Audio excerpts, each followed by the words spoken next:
February 16ರಂದು ಸೋಮವಾರ radio Kisan ದಿನದ ಸಂದರ್ಭದಲ್ಲಿ ಮೈಸೂರಿನ ಕೇಂದ್ರೀಯ ಭಾರತೀಯ ಭಾಷಾ ಸಂಸ್ಥಾನದ ಸಭಾಂಗಣದಲ್ಲಿ ಕೃಷಿಯಲ್ಲಿ ಕೃತಕ ಬುದ್ಧಿಮತ್ತೆ ಬಳಕೆ ಹಾಗೂ ಕೃಷಿ ನವೋದ್ಯಮಗಳನ್ನು ಕುರಿತ ಕಾರ್ಯಾಗಾರವನ್ನು ಆಯೋಜಿಸಲಾಗಿತ್ತು. ಈ ಸಂದರ್ಭದಲ್ಲಿ ಮೈಸೂರು ತಾಲೂಕು ಯಲಚನಹಳ್ಳಿಯ ತೋಟಗಾರಿಕಾ ಮಹಾವಿದ್ಯಾಲಯದ ಸಹಾಯಕ ಪ್ರಾಧ್ಯಾಪಕರಾದ ಡಾ ಜಿಕೆ ರಾಮೇಗೌಡ ಅವರು ತೋಟಗಾರಿಕಾ ಬೆಳೆಗಳ ಉತ್ಪಾದನೆಯಲ್ಲಿ ಕೃತಕ ಬುದ್ಧಿಮತ್ತೆ ಬಳಕೆಯನ್ನು ಕುರಿತ ವಿಷಯವನ್ನು ಮಂಡಿಸಿದರು. ಇದರ ಆಯ್ದ ಅವತರಣಿಕೆಗಳು ನಿಮಗಾಗಿ.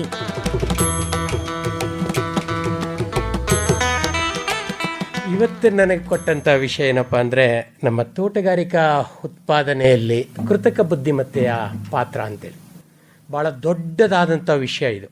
ಈಗಾಗಲೇ ನಾವು ಬಳಕೆಗೂ ಭಾಳಷ್ಟು ವಿಷಯಗಳನ್ನು ತಂದುಬಿಟ್ಟಿದ್ದೀವಿ. ನಾನು ಎಲ್ಲನೂ ಹೇಳೋಕ್ಕೆ ಹೋಗೋದಿಲ್ಲ, ಯಾಕೆಂದರೆ ಅದು ಹೇಳೋದಕ್ಕೆ ಹೋದರೆ ಭಾಳಷ್ಟು ಕ್ಲಿಪ್ತವಾಗಿದೆ. ಇದನ್ನು ನಾನು ಒಂದು ನಮ್ಮ ಸಾಂಪ್ರದಾಯಿಕ ಬೆಳೆ ಆದಂಥ ಮೈಸೂರಿನ ಹೀರನಗೆರೆ ಬದನೆಯ ಉದಾಹರಣೆ ತೊಗೊಂಡಿದ್ದೀನಿ. ಇದರಲ್ಲಿ ನಾವೇನೂ ಮಾಡಿಲ್ಲ. ಇನ್ನು ನಾವು ಒಂದು ವಿಜ್ಞಾನಿಗಳು ಇದಿಷ್ಟುದ್ದ ಬೆಳೆಯುತ್ತೆ, ಇಷ್ಟಗಲ ಬೆಳೆಯುತ್ತೆ, ಇದಕ್ಕೆ ಈ ಹುಳ ಬರುತ್ತೆ, ಈ ರೋಗ ಬರುತ್ತೆ, ಇದಕ್ಕೆ ಇಷ್ಟು ಗೊಬ್ಬರ ಹಾಕಿದ್ರೆ ಇಷ್ಟು ಕಾಯಿ ಬಿಡುತ್ತೆ, ನೀರು ಕೊಡಲಿಲ್ಲ ಅಂದರೆ ಇಷ್ಟು ದಿನ ಬದುಕುತ್ತೆ, ನೀರು ಕೊಟ್ಟರೆ ಇಷ್ಟು ದಿನ ಬದುಕುತ್ತೆ ಅನ್ನೋದು ಲೆಕ್ಕಾಚಾರ ಮಾಡಿಟ್ಟಿದ್ದೀವಿ ಹೊರತು ಈ ಕೃತಕ ಬುದ್ಧಿಮತ್ತೆಯನ್ನು ಎಲ್ಲೂ ಇರಲಿಲ್ಲ. ಇದೇನು ಡಾಟಾ ಹೇಳಿದ್ನಲ್ಲ, ಇವನ್ನೆಲ್ಲ ಆ ಕೃತಕ ಬುದ್ಧಿಮತ್ತೆ ಬಳಸ್ಕೋತಾ ಇದೆ. ಆ ಎಂಡ್ ಯೂಸ್ ಅದಕ್ಕೆ ಬೇಕಾಗುವಂಥ ಪೂರಕ ಮಾಹಿತಿಯನ್ನು, ಅವಶ್ಯಕ ಮಾಹಿತಿಯನ್ನು ನಾವು ತಯಾರಿಸುವಂಥ ಕೆಲಸವನ್ನು ನಾನು ಮಾಡ್ಕೋತಾ ಬಂದಿದ್ದೀನಿ. ಅದ್ರ ಜೊತೆಗೆ ನಾನು ನನ್ನ ವಿಷಯಕ್ಕೆ ಸಂಬಂಧಪಟ್ಟಂತೆ ಈ ಕಾಯಿ ಕೊರೆಯೋ ಹುಳ, ಗಂಡು ಮಕ್ಕಳಿಗೆಲ್ಲ ಇದು ಗೊತ್ತಿರೋದಿಲ್ಲ, ಭಾಳಷ್ಟಲ್ಲಿ ಹೊಲಕ್ಕೆ ಹೋಗಿದ್ದವ್ರಿಗಷ್ಟೇ ಗೊತ್ತಿರ್ತದೆ. ಸುಳಿ ಬಾಡ್ಕೊಂಡಿರುತ್ತೆ, ನೀವು ಹೋದ್ರಿ ಅಂತವೇನು ಬಾಡ್ಕೊಂಡಿರೋದಿಲ್ಲ, ಆ ಹುಳ ತಿಂದಿರೋದಕ್ಕೆ ಬಾಡೋಗಿರುತ್ತೆ. ಹೆಣ್ಮಕ್ಳಿಗೆ ಭಾಳ ಚೆನ್ನಾಗಿ ಗೊತ್ತಿರುತ್ತೆ, ಯಾಕೆಂದರೆ ಅವ್ರು ಬದನೆಕಾಯಿ ಕೊಯ್ಬೇಕಾದ್ರೆ ಕಂಪಲ್ಸರಿ ಸಿಗುತ್ತೆ. ಅಟ್ಲೀಸ್ಟ್ ಭಾಳಷ್ಟು ಸಲ 50% ಮಿನಿಮಮ್ ತೆಗೆದು ಆಚೆಗೆ ಹಾಕ್ತಾರೆ. ಹಾಗಾಗಿ ಆ ಒಂದು ಹುಳದ ಉದಾಹರಣೆ ತೊಗೊಂಡು ನಾನು ಇದನ್ನು ನಿಮ್ಮ ಮುಂದೆ ಪ್ರಸ್ತುತಪಡಿಸೋದಕ್ಕೆ ಇಷ್ಟಪಡ್ತೀನಿ.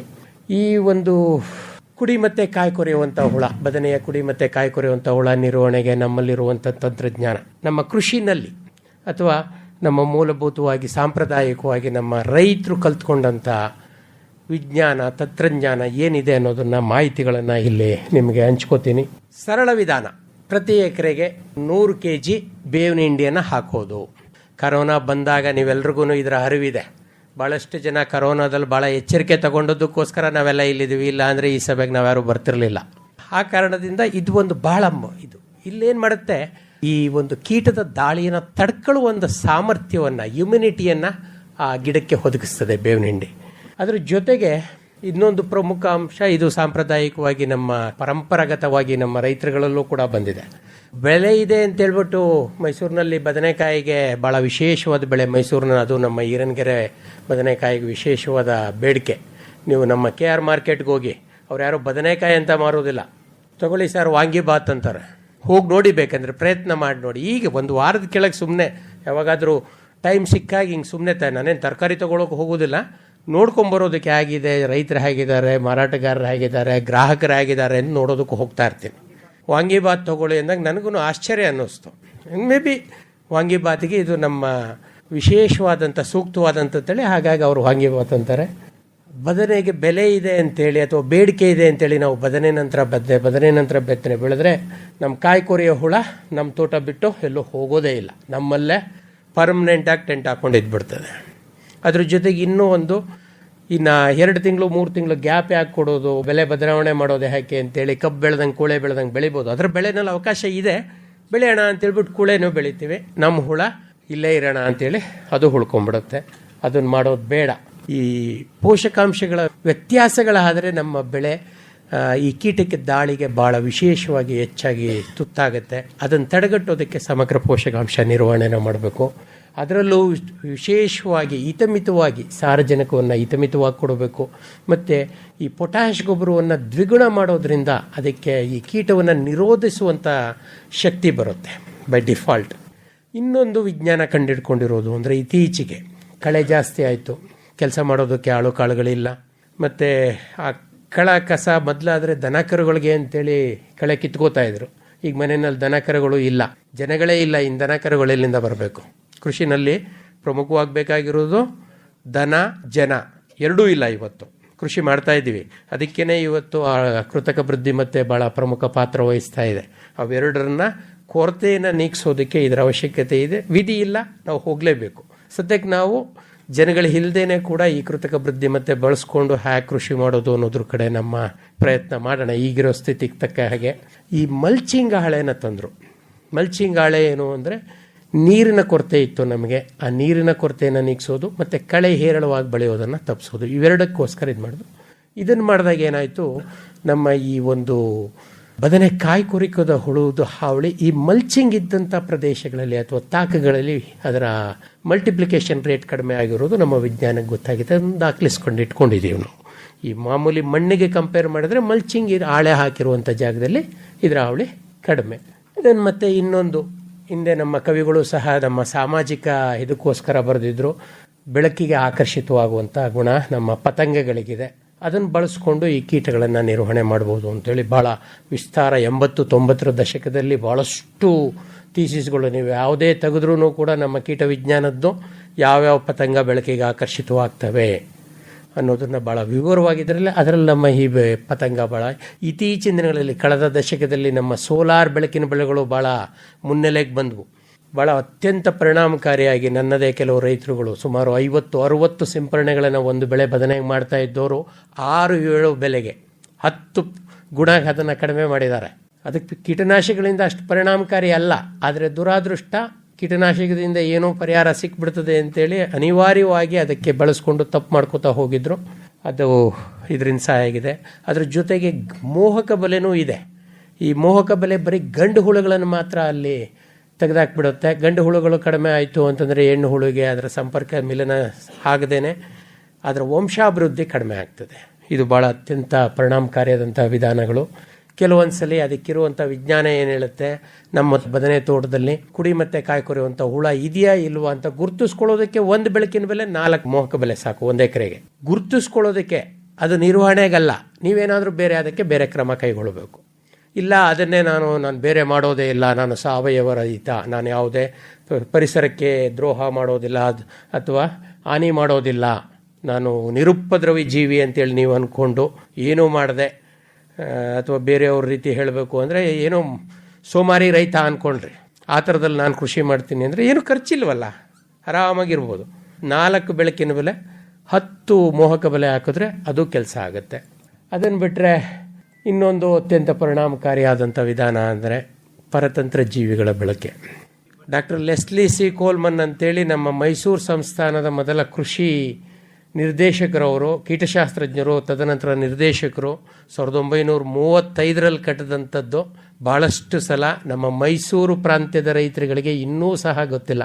ಭಾಳಷ್ಟು ಸಲ ಆ ಒಂದು ಇಲಾಖೆಯವರು ಅಲ್ಲಿರೋ ತಯಾರಾದಂಥ ಹುಳುಗಳನ್ನು ಬೇರೆ ಬೇರೆ ಜಿಲ್ಲೆಗಳಿಗೆ ಅದನ್ನು ಅಂಚೆ ಮುಖಾಂತರ ಕಳಿಸ್ತಾರೆ. ಅವತ್ತಿಂದನೂ ಅವ್ರ ಕಾಲದಿಂದನೂ ಅದನ್ನು ಪೋಸ್ಟಲ್ ಕಳಿಸುವಂಥ ವ್ಯವಸ್ಥೆ ಇತ್ತು, ಈಗಲೂ ಕಳಿಸ್ಕೊಡ್ತಾ ಇದ್ದಾರೆ. ದಾವಣಗೆರೆ, ರಾಯಚೂರು, ಬಳ್ಳಾರಿ, ಬಾಗಲಕೋಟೆ, ಬೆಳಗಾವಿ ರೈತರು ಅದನ್ನು ತರಿಸ್ಕೊತಾ ಇದ್ದಾರೆ. ಮಂಡ್ಯ, ಮೈಸೂರು ರೈತರು ಅದನ್ನು ಖುದ್ದಾಗಿ ಅಷ್ಟೇ, ಕೆಲವರು ಅತ್ಯಂತ ಕಡಿಮೆ ಪ್ರಮಾಣದ ರೈತರು ಅದನ್ನು ಬಳಸ್ಕೋತಾ ಇದ್ದಾರೆ. ಇವಿಷ್ಟು ಅದಕ್ಕಿರುವಂಥದ್ದು. ಅದಲ್ಲದೆ ಇನ್ನೊಂದಷ್ಟು ಇದಂದರೆ ಈ ಮೊದಲಿಂದನೂ ಮಾಡ್ಕೊಂಡು ಬಂದಿದ್ದಂಥದ್ದು ಸಾಂಪ್ರದಾಯಿಕವಾಗಿ ಬಾಧಿತ ಕುಡಿಗಳನ್ನು ಮತ್ತು ಕಾಯಿಗಳನ್ನು ಕಿತ್ತು ಒಂದು ಆಳವಾದ ಗುಂಡಿನಲ್ಲಿ ಹಾಕಿ ಮೇಲುಗಡೆ ಸುಣ್ಣ ಅಥವಾ ಬ್ಲೀಚಿಂಗ್ ಪೌಡ್ರು ಅಥವಾ ಏನೂ ಇಲ್ಲ ಅಂದರೆ ಸಿಂಗಲ್ ಸೂಪರ್ ಫಾಸ್ಫೇಟ್ ಗೊಬ್ಬರ ಹಾಕಿ ಆ ಹುಳ ಸತ್ತೋಗ್ಬೇಕು, ಮತ್ತೆ ಅದು ಜೀವಂತವಾಗಿ ಮೇಲಕ್ಕೆ ಬರಬಾರ್ದು.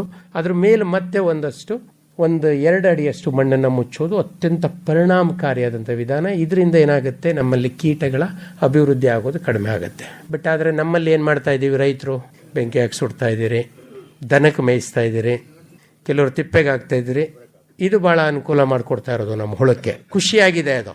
ಇವ್ರು ತಿಪ್ಪೆಗೆ ಹಾಕ್ತಾ ಇದ್ದಾರಲ್ಲ, ಅದು ಆ ತಿಪ್ಪೆ ಭಾಳಷ್ಟು ಸಲ ಅವ್ರ ಬದನೆಕಾಯಿ ತೋಟದಲ್ಲೇ ಇರ್ತದೆ, ಅದ್ರ ಮಗ್ಲಲ್ಲೋ ಅದ್ರ ಸೆಂಟ್ರಲ್ಲೋ ಇರ್ತದೆ. ಹಾಗಾಗಿ ನಮಗೆ ಭಾಳಷ್ಟು ನಷ್ಟ ಆಗ್ತಾ ಇರೋದು. ಅದನ್ನು ಮಾಡಬಾರ್ದು ಅಂತೇಳಿ ನಾವು ಇದನ್ನು ಹೇಳಿದ್ವಿ. ಸುಮ್ಮನೆ ಹಾಗೆ ತಿಪ್ಪೆಗೆ ಹಾಕಿದ್ರೆ ನೀನು ಹಾಕ್ತಾ ಇರೋಣ, ನಾವು ಹಿಂಗೆ ಬದುಕ್ತಾ ಇರ್ತೀವಿ, ನಿನ್ನ ಕೆಲಸ ನೀನು ಮಾಡೋ, ನಮ್ಮ ಕೆಲಸ ನಾವು ಮಾಡ್ತೀವಿ ಅಂತೇಳಿ ಅದು ಬದುಕ್ತಾ ಇದೆ, ನಾವು ನಷ್ಟ ಅನುಭವಿಸ್ತಾ ಇದ್ದೀವಿ. ಮತ್ತು ಈ ಕ್ರಮಗಳನ್ನು ಆದಷ್ಟು ನಾವು ಸಾಮೂಹಿಕವಾಗಿ ಮಾಡಬೇಕು. ಇವತ್ತು ನಮ್ಮಲ್ಲಿ ಕೊರತೆ ಇರೋದು ಇದೆ, ಅನಿವಾರ್ಯ ಅಂತ. ಹಿಂದೆ ಇತ್ತು, ಈಗಾಗಲೇ ಕೂಡ ಸರ್ಕಾರ ಭಾಳಷ್ಟು ನಿಮಗೆ ಪ್ರಚೋದನೆಗಳನ್ನು ಕೊಡ್ತಾ ಇದೆ. ರೈತ ಉತ್ಪಾದಕ ಕಂಪ್ನಿಗಳನ್ನು ಕಟ್ಕೊಂಡಿದ್ದೀರಿ ಈಗ ಭಾಳಷ್ಟು ಜನ. ದುರಾದೃಷ್ಟವಶಾತ್ ನಿಮ್ಮದೇ ಹಳೆಯ ಸಂಘ, ರೈತರ ವ್ಯವಸಾಯ ಉತ್ಪನ್ನ ಮಾರಾಟ ಸಹಕಾರ ಸಂಘ ಎಲೆಕ್ಷನ್ಗಷ್ಟೇ ಸೀಮಿತವಾಗಿದೆ. ಅಲ್ಲಿ ಶುರು ಮಾಡ್ಕೊಂಡು ನೀವು MP MLAವರೆಗೂ ಹೋಗ್ತೀರಿ, ಆದರೆ ಆ ಸಂಘ ಏನೂ ಇದಾಗಿಲ್ಲ. ಸಾಲ ತೊಗೋತಾ ಇದ್ದೀರಿ, ಸಾಲ ಮುಟ್ಟಿಸ್ತಾ ಇದ್ದೀರಿ ಅಷ್ಟೇ ಹೊರತು ಅದರಿಂದ ಕೃಷಿಗೇನು ಭಾಳಷ್ಟು ಲಾಭ ಆಗ್ತಾ ಇಲ್ಲ. ಇನ್ನು ನಮ್ಮಲ್ಲೇ ಲಭ್ಯ ಇರುವಂಥದ್ದು ಬೇವಿನ ಎಣ್ಣೆ, ಹೊಂಗೆ ಎಣ್ಣೆ ಅಥವಾ ಹಿಪ್ಪೆ ಎಣ್ಣೆ ಇವತ್ತು ಮರ್ತೇ ಬಿಟ್ಟಿದ್ವಿ. ಬೇವಿನ ಎಣ್ಣೆ ಮಾತ್ರ ಸುದ್ದಿನಲ್ಲಿದೆ. ನಾ ಸಣ್ಣ ಹುಡುಗ ಇದ್ದಾಗ, ಪ್ರೈಮರಿ ಸ್ಕೂಲ್ನಲ್ಲಿದ್ದಾಗ, ನಮ್ಮ ಕ್ಲಾಸ್ನಲ್ಲಿ ಅತಿ ಹೆಚ್ಚು ಶ್ರೀಮಂತ ಹುಡುಗ ನಾನು. ನನ್ನ ಅಪ್ಪ ಅಮ್ಮ ನನಗೇನಾಗ ಪಾಕೆಟ್ ಮನಿ ಕೊಡುವಂಥ ಪದ್ಧತಿ ಇರಲಿಲ್ಲ. ಇವತ್ತಿನ ಭಾಳಷ್ಟು ಪೇರೆಂಟ್ಸ್ಗಿದೆ. ಈ ಪಾಕೆಟ್ ಮನಿನ ನಾವು ಬೇಸಿಗೆ ರಜದಲ್ಲಿ ನಾವೇ ದುಡ್ಕೋತಿದ್ವಿ. ಹೊಂಗೆ ಬೀಜ, ಬೇವಿನ ಬೀಜ, ಹಿಪ್ಪೆ ಬೀಜ, ಹುಣಸೆ ಬೀಜ, ಮತ್ತು ಭಾಳಷ್ಟು ಯಾರ ಮನೆಯಲ್ಲಿ ಕರೀತಾರೋ ಅವ್ರ ಮನೆಗೆಲ್ಲ ಹೋಗಿ ಹುಣಸೆ ಕೆಚ್ಕೊಟ್ಟು ಬಂದ್ಬಿಡ್ತಿದ್ವಿ. ಮನೆಯವ್ರಿಗೆ ಗೊತ್ತಾಗ್ದಂಗೆ ಕದ್ದು ಮುಚ್ಚಿ ಮನೆಯವರು ಕೊಡ್ತಿದ್ರು. ಬೇರೆ ಮನೆಗಳಲ್ಲೂ ಕೆಲಸ ಮಾಡಿಕೊಟ್ಟು ಅವ್ರ ಮನೆಯಲ್ಲಿ ಒಳ್ಳೆ ಊಟ ಮಾಡಿಕೊಂಡು ಮತ್ತೊಂದಷ್ಟು ಇಷ್ಟು ದುಡ್ಡು ಕೊಡಬೇಕು, 5 ರೂಪಾಯಿ 10 ರೂಪಾಯಿ ಅವಾಗೆಲ್ಲ ದೊಡ್ಡ ಲಕ್ಸುರಿ ನಮ್ಗೆ. 5 ರೂಪಾಯಿ 10 ರೂಪಾಯಿ ದೊಡ್ಡ ದುಡ್ಡು ಮಾಡ್ಕೋತಿದ್ವಿ. ಈಗ ದುರಾದೃಷ್ಟವಶಾತ್ ಈಗಷ್ಟೇ ಯಾರೋ ಹೇಳ್ತಾ ಇದ್ವಿ ಮಕ್ಕಳು ಕೆಲಸ ಮಾಡ್ತಾ ಇಲ್ಲ ಅಂತ. ನಾ ಡಿಗ್ರಿ ಹೋದವ್ರಿಗೂ ಕೂಡ ವ್ಯವಸಾಯದಲ್ಲಿ ಇನ್ವಾಲ್ವ್ ಆಗಿದ್ದನ್ನು ನನ್ನ ಗುರುಗಳು ಕಣ್ಣಾರೆ ನೋಡಿದ್ದಾರೆ. ಅದನ್ನು ಬಿಟ್ಟರೆ ಜೈವಿಕವಾಗಿ ನಮ್ಮಲ್ಲಿ ಡೈಪೆಲ್ ಅನ್ನುವಂಥದ್ದು ಮಾರ್ಕೆಟ್ನಲ್ಲಿ ಸಿಗ್ತದೆ. BT ಬ್ಯಾಸಿಲಸ್ ತುರಿಂಜಿಯನ್ಸಿಸ್ ಮಾರ್ಕೆಟ್ನಲ್ಲಿದೆ. ಡೈಪೆಲ್ ಅಂತ ಲಿಕ್ವಿಡ್ಡು ಸಿಗುತ್ತೆ, ಅಥವಾ ಡೆಲ್ಫಿನ್ ಅಂತೇಳಿ ಒಂದು ಹರಳು ಕೂಡ, ಹರಳು ರೂಪದ ಕೀಟನಾಶಕ ನಮಗೆ ಮಾರ್ಕೆಟಲ್ಲಿ ಸಿಗುತ್ತೆ. ಅದು ಅತ್ಯಂತ ಪರಿಣಾಮಕಾರಿ, ಬೇರೆ ಯಾವುದೇ ಕೀಟಗಳಿಗೆ ಅಥವಾ ಜೀವಿಗಳಿಗೆ ತೊಂದರೆ ಮಾಡೋದಿಲ್ಲ. ಅದನ್ನು ಬಳಸ್ಬೋದು. ಇವು ಅತ್ಯಂತ ಪರಿಸರ ಸ್ನೇಹಿ ಆಯ್ಕೆಗಳು. ಕಟ್ಟ ಕಡೆಯದಾಗಿ ಉಳಿಯೋದು ಬ್ರಹ್ಮಾಸ್ತ್ರ. ಬ್ರಹ್ಮಾಸ್ತ್ರ ಯಾವಾಗ ಬಳಸಬೇಕು ಅಂತ ಹೇಳ್ಕೊಟ್ಟಿದ್ದಾರೆ ನಿಮ್ಮ ಭೀಷ್ಮಾಚಾರ್ಯರು, ದ್ರೋಣಾಚಾರ್ಯರು. ನೀವು ಬಳಸ್ತಾ ಇರೋದು ಯಾವಾಗ? ಶುರು ಮಾಡೋದೇ ಅಲ್ಲಿ, ಕೀಟನಾಶಕದಿಂದ ಶುರು ಮಾಡ್ತಾ ಇದ್ದೀರಿ. ಇವತ್ತಿನ ನಮ್ಮ ಜೀವನದ ತೊಂದರೆಗಳಿಗೆ, ಹಲವಾರು ತೊಂದರೆಗಳಿಗೆ, ಅಥವಾ ರೈತರ ತೊಂದರೆಗೊಳಗಾಗ್ತಾ ಇರೋದು, ಪೀಡೆಗಳು ಇವತ್ತು ಬಲಿಷ್ಠವಾಗ್ತಾ ಇರೋದಕ್ಕೆ ಕಾರಣ ಕೀಟನಾಶಕಗಳು. ನಾವು ಮೊದಲೇ ತಗೋತಾ ಇರೋದು ಕೀಟನಾಶಕವೇ ಮೊದಲು ಬಂತು ಅಂತಂದರೆ, ಹಿಂಗೆ ಬ್ರಹ್ಮಾಸ್ತ್ರನ ಮೊದಲೇ ತೊಗೊಂಬಿಟ್ಟಿದ್ರೆ ಬಬ್ರುವಾಹನ ಸಿನಿಮಾ ನೋಡೋಕ್ಕಾಗ್ತಿರ್ಲಿಲ್ಲ ನಿಮಗೆ. 3.5 ತಾಸು ಇದೆ ಅಲ್ಲ ಸಿನಿಮಾ, 3.5 ತಾಸು ಸಿನಿಮಾ ಅದು. ಮೊದಲೇ ಅವನು ನಾಗಾಸ್ತ್ರನೋ ಏನೋ ಅವರಮ್ಮ ಕೊಟ್ಬಿಟ್ಟಿದ್ದಿದ್ರೆ ನಮಗೆ ಅಷ್ಟು ಸೆಕೆಂಡ್ ಹಾಫ್ ಸಿನಿಮಾ ಇಂಟರ್ವಲ್ ಆದಮೇಲೆ ಸಿಗ್ತಾ ಇರಲಿಲ್ಲ. ಹಾಗಾಗಿ ಕೀಟನಾಶಕಗಳನ್ನು ಕಟ್ಟ ಕಡೆಯದಾಗಿ ಯಾವ ನಮ್ಮ ಸಾಂಪ್ರದಾಯಿಕ ಕ್ರಮಗಳು, ಕೀಟನಾಶಕ ರಹಿತ ಕ್ರಮಗಳು ಕೆಲಸ ಮಾಡೋದಿಲ್ವೋ ಆವಾಗಷ್ಟೇ ಹೋಗಬೇಕು. ನೈಸರ್ಗಿಕ ಕ್ರಮಗಳು ಎಲ್ಲ ಕೈ ಕೊಟ್ಟು, ಕೀಟದ ಪ್ರಾಬಲ್ಯ ಜಾಸ್ತಿ ಇದೆ, ವಾತಾವರಣ ಕೀಟಕ್ಕೆ ಅನುಕೂಲ ಮಾಡಿಕೊಡ್ತಿದೆ, ನಮ್ಮ ಬೆಳೆ ಅದಕ್ಕೆ ಭಾಳ ನಾಜೂಕಾಗಿದೆ ಅಂಥ ಹಂತದಲ್ಲಿ ಮಾತ್ರ ನಾವು ರಾಸಾಯನಿಕನ ಬಳಸಬೇಕು. ಅದು ಭಾಳ ವಿಶೇಷ. ಮತ್ತು ಇನ್ನೊಂದು, ರಾಸಾಯನಿಕ ಬಳಸ್ಬೇಕಾದ್ರೆ ಅದರಲ್ಲಿ ಬರೆದಿರ್ತಾರೆ ಭಾಳ ಸಣ್ಣ ಅಕ್ಷರದಲ್ಲಿ. ಯಾರಾದರೂ ಓದಿದ್ದೀರಾ ಲೇಬಲ್ಗಳನ್ನು? ಕೆಲವು ಸಲ ಜೊತೆನಲ್ಲಿ ಕೊಟ್ಟಿರ್ತಾರೆ, ಅದನ್ನು ತೆಗೆದು ಹಿಂಗೆ ಬಿಸಾಕ್ಬಿಡ್ತೀವಿ ಕವರ್ ಸಮೇತ. ಅದರಲ್ಲಿ ಒಂದು ಪ್ರಮುಖ ಅಂಶ ಏನು ಬರೆದಿರ್ತಾರೆ ಅಂದರೆ, ಯಾವುದೇ ಒಂದು ಕೀಟನಾಶಕ, ಆ ಕೀಟನಾಶಕ ಆಗಿರ್ಬೋದು ಅಥವಾ ಆ ಗುಂಪಿಗೆ ಸೇರಿದ ಅದರ ಸೋದರ ಸಂಬಂಧಿಗಳನ್ನು ಯಾರನ್ನು ಸತತವಾಗಿ 2ನೇ ಬಾರಿಗೆ ಬಳಸಬಾರ್ದು. ಕೆಲವೊಂದಷ್ಟು ಕೀಟಗಳಿಗೆ ಒಂದು ಬೆಳೆನಲ್ಲಿ ಒಂದೇ ಸಲ ಮಾತ್ರ ಸಿಂಪರಣೆ ಮಾಡಬೇಕು ಅಂತ ಹೇಳ್ತೀವಿ. ಯಾಕೆ ಅಂತಂದರೆ ಅವುಗಳಿಗೆ ಒಂದು ಜೀವಿತಾವಧಿ ಭಾಳ ಕಡಿಮೆ ಇರ್ತದೆ. ಕೆಲವೊಂದು ಸಲ 20ರಿಂದ 40 ದಿನಗಳಲ್ಲಿ ಅವುಗಳ ಒಂದು ಸಂತತಿ ತಲೆಮಾರು ಮುಗಿದೋಗ್ತದೆ. ಒಂದು ಸಲ ಅವು ಎಕ್ಸ್ಪೋಸ್ ಆಗಿ ಅದನ್ನು ತಡ್ಕೊಂಡ್ವು ಅಂದರೆ ಮುಂದಿನ ಸಲ ನಾವು ಅದನ್ನು ಸಿಂಪರಣೆ ಮಾಡಿದ್ರೆ ಯಾವುದೇ ಕಾರಣಕ್ಕೂ ಅದು ಬಗ್ಗೋದಿಲ್ಲ ಯಾವುದೇ ಕೀಟನಾಶಕಕ್ಕೆ. ಹಾಗಾಗಿ ಇದು ಆ ಒಂದು ಇದಕ್ಕಿರೋದು. ಬಟ್ ದುರಾದೃಷ್ಟವಶಾತ್ ನಾವು ಅದಕ್ಕೆ ಇದು ಕೊಡದೆ. ಇವತ್ತು ಈಗ ಒಂದು 2 ವರ್ಷದ ಕೆಳಗೆ ಮೆಣಸಿನಕಾಯಿನಲ್ಲಿ ಕಪ್ಪು ಥ್ರಿಪ್ಸ್ ಅಂತೇಳಿ ಬಂತು, ಬ್ಲ್ಯಾಕ್ ಥ್ರಿಪ್ಸ್ ಅಂತೇಳಿ ಕೇಳಿದಿರಲ್ವ? ಅದ್ರ ಜೊತೆಗೇ ಎಕ್ಸ್ಪೋನಸ್ ಅಂತೇಳಿ ಒಂದು ಹೊಸ ಇನ್ಸೆಕ್ಟಿಸೈಡ್ ಬಂತು. ಎಷ್ಟು ಉಪಯೋಗಿಸೋದಕ್ಕೆ ಹೇಳಿದ್ರು ಅದನ್ನು? 1 ಲೀಟ್ರ್ ನೀರಿಗೆ 0.2 ml. ಅದು ಸಂಶೋಧನೆ ಮೋಸ್ಟ್ಲಿ 16-17ರಲ್ಲಿ ಬಂದಾಗ ಅದನ್ನು ಇದು ಮಾಡೋದಕ್ಕೆ ನಾನು ಮಾಡಿದ ಕಸರತ್ತು, ನನಗೆ ದೇವರಿಗೆ ಪ್ರೀತಿ, ಒದ್ದಾಡೋದೆ. ನನಗೆ ಕೊಟ್ಟಿದ್ದೇ 5 ml ವಿಷ, 3 ಸಲ ಸಿಂಪರಣೆ ಮಾಡಬೇಕು. ಭಾಳ ಕಷ್ಟಪಟ್ಟು ಸಂಶೋಧನೆ ಮಾಡಿದೆ. 22ರಲ್ಲಿ ಅದು ಬಂತು. 24ಕ್ಕೆ ನಾವು ರೈತರು, ಬಳ್ಳಾರಿ ರೈತರಿಗೆ ಹೇಳಿದ್ರೆ, ಸರ್ ಎಕ್ಸ್ಪೋನಸ್ ಬಿಟ್ಟು ಬೇರೆ ಯಾವುದಾದ್ರೂ ಇದ್ದರೆ ಹೇಳಿ ಸರ್. ಏಕೆಂದರೆ ಅದನ್ನು ಬಳಸೋದ ಪ್ರಮಾಣ ಆ ರೀತಿ ವ್ಯಾಪಕವಾಗಿ ಬಳಸಲಾಗಿ 2ನೇ ಸಿಂಪರಣೆಗೆ ಅದು ಕೂಡ ಕೆಲಸ ಮಾಡ್ತಾ ಇಲ್ಲ. ಮಾರ್ಕೆಟ್ನಲ್ಲಿ ಈಗ ಯಾವುದು ಹೊಸ ಔಷಧಿಗಳೇ ಇಲ್ಲ. ಎಕ್ಸ್ಪೋನಸ್ ನಂತರ ಹೊಸ ಕೀಟನಾಶಕಗಳೇ ಬರಲಿಲ್ಲ ನಮಗೆ. ಎಲ್ಲಿಂದ ತರೋಣ? ಉದ್ಯಮ ನಿಂತೋಯ್ತದೆ. ಬರೀ ಒಂದು ಉದ್ಯಮ ಅಲ್ಲ, ನಾನು ಬರೀ ರಾಸಾಯನಿಕ ಉದ್ಯಮ ಅಷ್ಟೇ ಹೇಳ್ತಾ ಇದ್ದೀನಿ. ಅದನ್ನು ನಂಬ್ಕೊಂಡಿರುವಂಥ ಕೃಷಿ ಉದ್ಯಮ, ನಿಮ್ಮ ಟ್ರಾನ್ಸ್ಪೋರ್ಟು, ನೀವು ಹಿಂಗೆ ಕೀಟನಾಶಕಗಳನ್ನು ಬಳಸ್ತಾ ಅವು ಯಾವ ಕೆಲಸ ಮಾಡಲಿಲ್ಲ ಅಂದರೆ ನೀವೇ ಬಳಸೋದು ಬಿಟ್ಬಿಡ್ತೀರಿ. ಎಲ್ಲ ಅಂಗಡಿ ಮುಚ್ಚಿಬಿಡ್ತಾರೆ. ಸಂಶೋಧನೆ ನೀವು ಅಂದ್ಕೊಂಡಷ್ಟು ವೇಗದಲ್ಲಿ ಹೋಗ್ತಾ ಇಲ್ಲ, ಭಾಳಷ್ಟು ಕಸರತ್ತು ಪಡಬೇಕು. ಹಾಗಾಗಿ ಭಾಳ ಜೋಪಾನದಲ್ಲಿ ಚಿನ್ನದ ರೀತಿಯಲ್ಲೇ ಬಳಸ್ಬೇಕು ಅದನ್ನು. ಇದ್ದದ್ರಲ್ಲಿ ಸ್ಪೈನೋಸ್ಯಾಡು, ಸ್ಪೈನೋಟ್ರಾಮು, ಸ್ವಲ್ಪ ಪರಿಸರ ಸ್ನೇಹಿ ಕೀಟನಾಶಕಗಳು, ನಿಮ್ಮ ಥಯೋಮೆಥಾಕ್ಸಾಮು, ಅಸಿಫೇಟು ಅಥವಾ ನಮ್ಮ ಹಳೆ ಕ್ಲೋರ್ಪೈರಿಫಾಸ್ ಅದನ್ನು ನಿಲ್ಲಿಸ್ಬಿಡ್ಬೇಕು ಅಂತಿದ್ದೀವಿ. ವಿಧಿ ಇಲ್ಲ, ಬೇರೆ ಆಲ್ಟರ್ನೇಟಿವ್ ಇಲ್ಲ, ಅಷ್ಟು ಕಡಿಮೆ ಮೌಲ್ಯದ ಕೀಟನಾಶಕ ಇನ್ನಿಲ್ಲ ಅಂಥೇಳಿ ಅದನ್ನು ಇನ್ನೂ ಬಳಸ್ತಾ ಇದ್ದೀವಿ. ಏನೂ ಸಿಗದೇ ಇದ್ದವನು, ಅಫೋರ್ಡಬಿಲಿಟಿ ಇಲ್ಲದವನು, ಯಾವುದೂ ಕೆಲಸ ಮಾಡ್ತಾ ಇಲ್ಲ ಅಂದರೆ ಕಟ್ಟ ಕಡೆದಾಗ ಅಲ್ಲಿಗೆ ಹೋಗ್ತಾನೆ. ಸ್ವಲ್ಪ ಮಟ್ಟಿಗೆ ಕೆಲಸ ಕೊಡುತ್ತೆ, ಯಾಕೆ ಅಂತಂದರೆ ಅದು ಬದಲಾವಣೆಯಿಂದಾಗಿ ಅದು ಆ ಶಾಖಗೆ ಒಳಗಾಗಿ ಸಹಾಯ ಮಾಡ್ತಾ ಇದೆ. ಅವು ಭಾಳಷ್ಟು ಶೇಷಾಂಶಗಳನ್ನು ನಮ್ಮ ತರಕಾರಿಗಳ ಮೇಲೆ ಅಥವಾ ಯಾವುದರ ಮೇಲೆ ಹೊಳಿಸ್ತದೆ. ಯಾವುದೇ ರಾಸಾಯನಿಕ ಸಿಂಪಡಿಸಿದಾಗ ಕೆಲವೊಂದಷ್ಟು ರಾಸಾಯನಿಕಗಳಿಗೆ ಕನಿಷ್ಠ 10 ದಿನಗಳ ಅಂತರದ ನಂತರ ನಾವು ಅದನ್ನು ಕಟಾವು ಮಾಡಿ ಮಾರುಕಟ್ಟೆಗೆ ಕಳಿಸ್ಬೇಕು ಅಥವಾ ಸೇವನೆಗೆ ಬಳಸಬೇಕು. ಕೆಲವೊಂದಷ್ಟು ಕೀಟನಾಶಕಗಳು, ಉದಾಹರಣೆಗೆ ನಮ್ಮ ಯಾವುದಿದು ಕ್ಲೋರ್ಪೈರಿಫಾಸು ಅಥವಾ ಅಸಿಫೇಟು, ಇವಕ್ಕೆಲ್ಲ 60 ದಿನಗಳ ಕಾಲ, ಅಥವಾ ಇಮಿಡಾಕ್ಲೋಪ್ರಿಡು, ಇವಕ್ಕೆಲ್ಲ 60 ದಿನಗಳ ಕಾಲ ನಾವು ಅದನ್ನು ಬಳಸಬಾರ್ದು. ಅದರ ಶೇಷಾಂಶಗಳು ನಮ್ಮ ಆಹಾರ ಪದಾರ್ಥಗಳ ಮೇಲೆ, ತರಕಾರಿಗಳ ಮೇಲೆ, ಅದರಲ್ಲೂ ತಾಜಾ ತಿನ್ನುವಂಥ ಹಣ್ಣು ತರಕಾರಿಗಳ ಮೇಲೆ ಭಾಳಷ್ಟು ಹಾನಿಕಾರಕವಾದಂಥ ಪ್ರಮಾಣದಲ್ಲೇ ಇರ್ತವೆ. ಆ ಹಾನಿಕಾರಕ ಶೇಷಾಂಶಗಳು ಏನು ಮಾಡ್ತವೆ ಅಂತ ನಾನು ಹೇಳೋದು ಬೇಡ.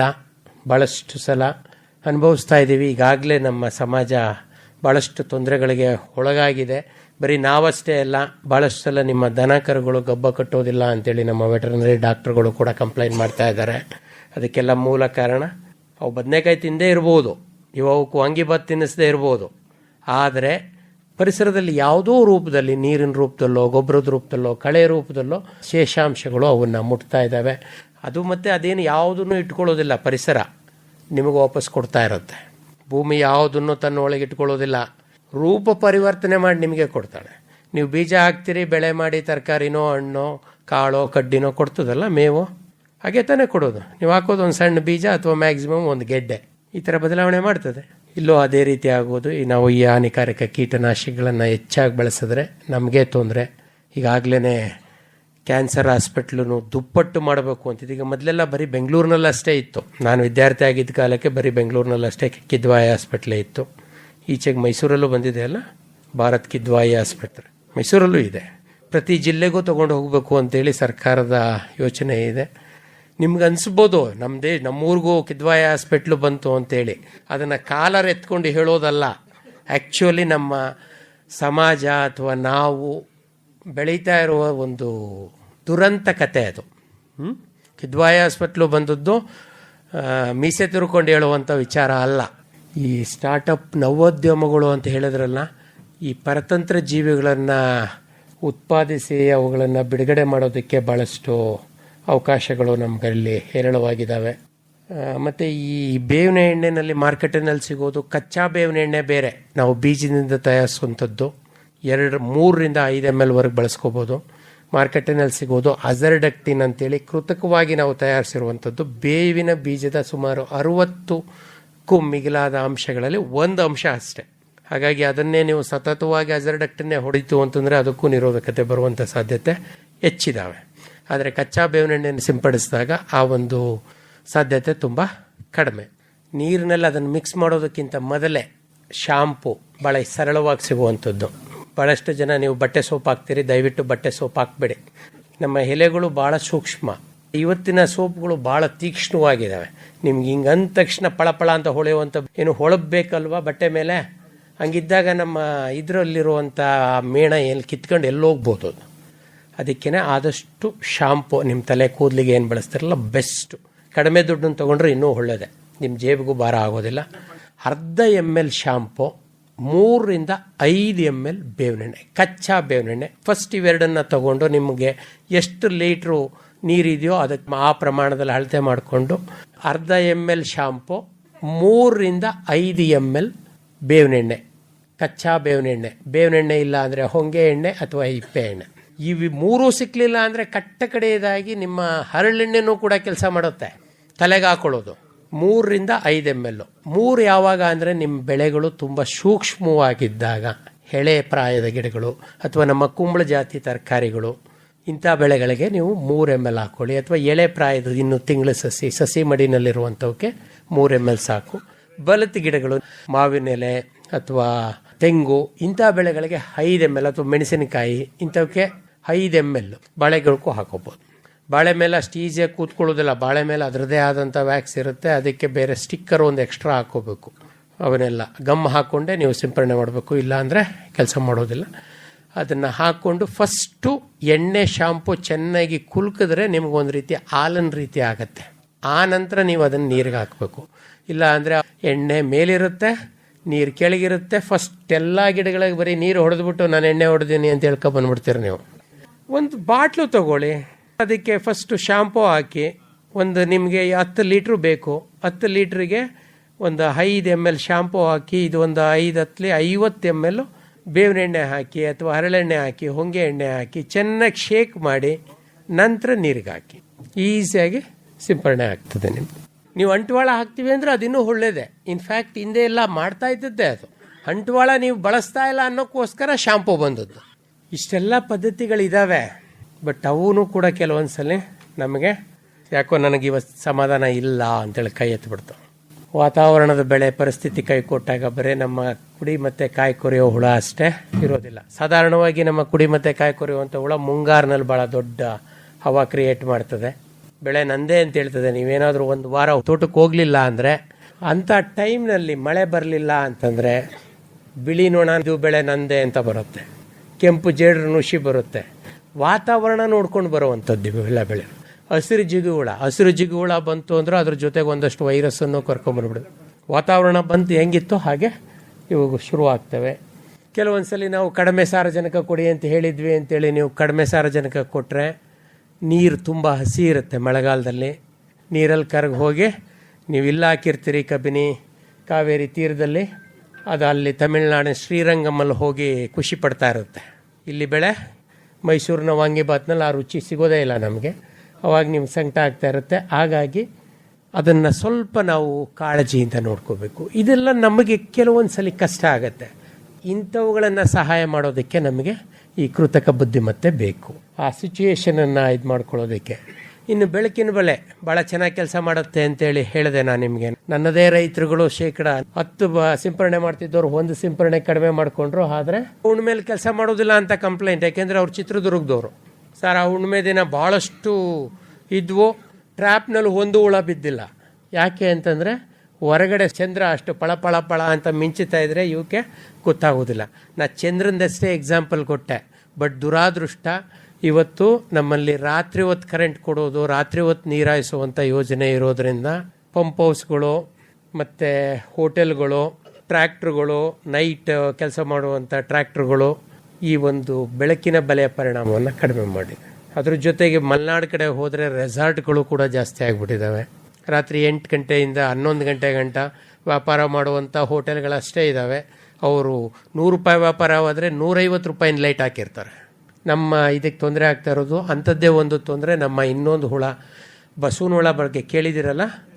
ಬಸವನ ಹುಳ ಈಚೆಗೆ ಯಾಕೆ ಜಾಸ್ತಿ ಆಗಿರೋದು ಅಂತಂದರೆ ನಿಮ್ಮ ಹೊಲದಲ್ಲಿ ನಮ್ಮ ಬೆಳಕಿನ ಹಾವಳಿ ಜಾಸ್ತಿ ಆಗಿರೋದು. ಇನ್ನು ಮೋಹಕ ಬಲೆಗೆ ಬಂದರೆ, ಮೋಹಕ ಬಲೆಗೆ ಒಳಗಡೆ ಒಂದು ಮೋಹಕ ಪದಾರ್ಥ ಇರುತ್ತಲ್ಲ, ಅದಕ್ಕೇನಂತೀರಿ ನೀವು ಸಹಜವಾಗಿ? ಬಿಸ್ಕೆಟು ಅಂತ ಯಾರಾದರೂ ಹೇಳ್ತೀರಾ ಬಿಸ್ಕೆಟ್ ಬದಲಾಯಿಸಬೇಕು ಅಂತ? ಹಾಸನದಲ್ಲಿ ಪಾರ್ಲೇಜಿ ಬಿಸ್ಕೆಟ್ ಹಾಕ್ಬಿಟ್ಟಿದ್ರು ಪಾಪ ನಮ್ಮ ರೈತರೊಬ್ಬರು. ನಮ್ಮ ವಿಜ್ಞಾನಿಗಳೊಬ್ಬರು ಈ ಬಿಸ್ಕೆಟನ್ನು ಬದಲಾಯಿಸಬೇಕು ಅಂತೇಳಿ ಅವ್ರದ್ದೇ ಭಾಷೆನಲ್ಲಿ ಹೇಳಿ ಬಂದರು. ಇವರು ಹೋಗಿ ನೋಡಿದ್ರೆ ಬಿಸ್ಕೆಟ್ ಹಾಕಿನಿ ಸರ, ಆದರೂ ಒಂದು ಹುಳ ಬೀಳ್ತಾ ಇಲ್ಲ ಅಂತೇಳಿ ಹೋಗಿ ನೋಡಿದ್ರೆ ಪಾರ್ಲೇಜಿ ಬಿಸ್ಕೆಟ್ ಒಳಗಿದೆ. ಅದಕ್ಕೆ ಅದರದೇ ಆದ ಇದಿರಬೇಕು. ನಾನು ಮೈಸೂರಿಗೆ ಬಂದು 2021ರಲ್ಲಿ ಮೊದಲನೇ ಸಲ ವರ್ಣಾಗದಲ್ಲೊಂದು ಕ್ಷೇತ್ರಕ್ಕೆ ಹೋದಾಗ ಅಲ್ಲಿರೋದು ಹಣ್ಣಿನೊಳದ ಮೋಹಕ ಬಲೆ. ಹುಳ ಮಾತ್ರ ತುಂಬಿದಾವೆ ಸರ್, ಆದರೂ ಅದೇನು ಪ್ರಯೋಜನ ಇಲ್ಲ, ಕೆಲಸ ಮಾಡ್ತಾ ಇಲ್ಲ ಅಂದರು. ಯಾಕೆ ಕೆಲಸ ಮಾಡ್ತಾ ಇಲ್ಲ ಅಂದರೆ ಅಲ್ಲಿ ಬಿದ್ದಿರೋವೆಲ್ಲ ನಮ್ಮ ಕುಂಬಳಕಾಯಿಗೆ ಬರುವಂಥ ಹಣ್ಣಿನೊಣದ ಬಲೆ. ಅದು ಹುಳ ತುಂಬಿದ್ದಾವೆ, ತುಂಬಿ ತುಳುಕ್ತಾ ಇದೆ. ಯಾಕೆಂದರೆ ಅದು ಸಣ್ಣದು, ಒಂದು 250 ml ಬೆಳೆ. ಅದು ತುಂಬಿ ಹೊರಗಡೆ ಸುರಿತಾ ಇದ್ದಾವೆ. ನಮ್ಮ ಬದನೆಕಾಯಿನಲ್ಲಿ ಕಾಯಿ ಎಲ್ಲ ಮೊಟ್ರಾಗಿದ್ದಾವೆ. 100% ಡ್ಯಾಮೇಜು. ಯಾವ ಕಾಯಿ ಮುಟ್ಟಿದ್ರೂ ಅದರಲ್ಲಿ ಒಳಗೆ ನಾನಿದ್ದೀನಿ ಅಂತ ಹೇಳ್ತಾ ಇದೆ ನಮ್ಮ ಹುಳ. ಇಲ್ಲಿ ನಮಗಾಗುವಂಥ ಮಾಹಿತಿ ಕೊರತೆ, ಅವನಿಗೆ ಯಾವ ಬೆಳೆ ಬೇಕು ಯಾವುದು ಬೇಡ ಅಂತೇಳಿ ಗೊತ್ತಾಗೋದಿಲ್ಲ.